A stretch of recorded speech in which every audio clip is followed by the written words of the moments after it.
আসসালামু আলাইকুম, আমি ডাক্তার খন্দকার শরীফুল ইসলাম শরীফ। আমি গত ভিডিওতে 4টি খাবারের কথা বলেছি যে 4টি খাবার খেলে গ্যাস থেকে আপনারা অনেকটাই বিরত থাকবেন।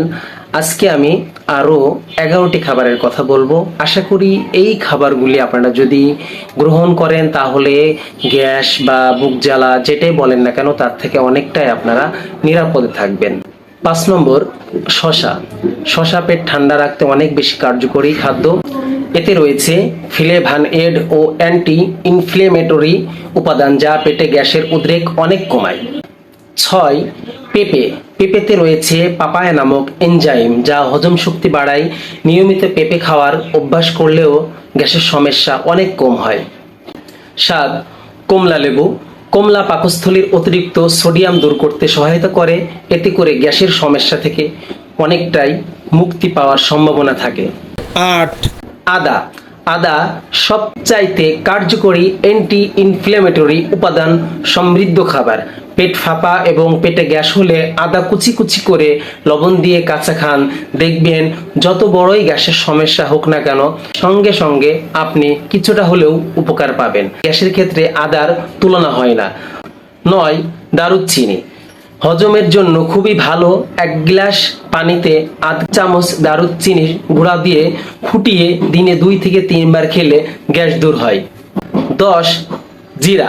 জিরা পেটের গ্যাস, বমি, পায়খানা, রক্তবিকার প্রভৃতিতে অত্যন্ত ফলদায়ক। জ্বর হলে 50 গ্রাম জিরা আখের গুড়ের মধ্যে ভালো করে মিশিয়ে 10 গ্রাম করে 5টি বড়ি তৈরি করে খেতে হবে।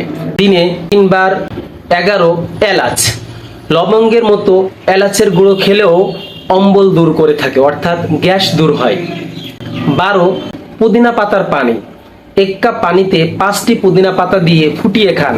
পেট ফাঁপা, বমি ভাব দূরে রাখতে এই পুদিনা পাতার কোনো বিকল্প নাই। আপনারা যাদের গ্যাসের সমস্যা বা পেট ফাঁপা হবে সেই ক্ষেত্রে আপনারা পুদিনা পাতা 5 থেকে 6টি পুদিনা পাতা ফুটিয়ে সে পানিটি পান করুন। আশা করা যায় আপনাদের অনেক উপকার আসবে। 13, আমড়া। আমড়া কুচি কুচি করে খেলেও গ্যাসের ক্ষেত্রে অনেক উপকারে আসে। 14, মৌরির পানি। মৌরি ভিজিয়ে সেই পানি খেলে গ্যাসের ক্ষেত্রে অনেক উপকার হয়। মৌরির পানি যদি আপনারা ভিজিয়ে সেই মৌরির পানিটা খেয়ে নেন দেখবেন অনেকটাই গ্যাস থেকে উপকৃত হবেন। 15, খাবারে সর্ষে যোগ করতে পারেন, কারণ সর্ষে এমন একটি খাবার যেই খাবারটি খেলে শরীরের জন্য উপকার এবং গ্যাস কমাতেও অনেকটা সাহায্য করে।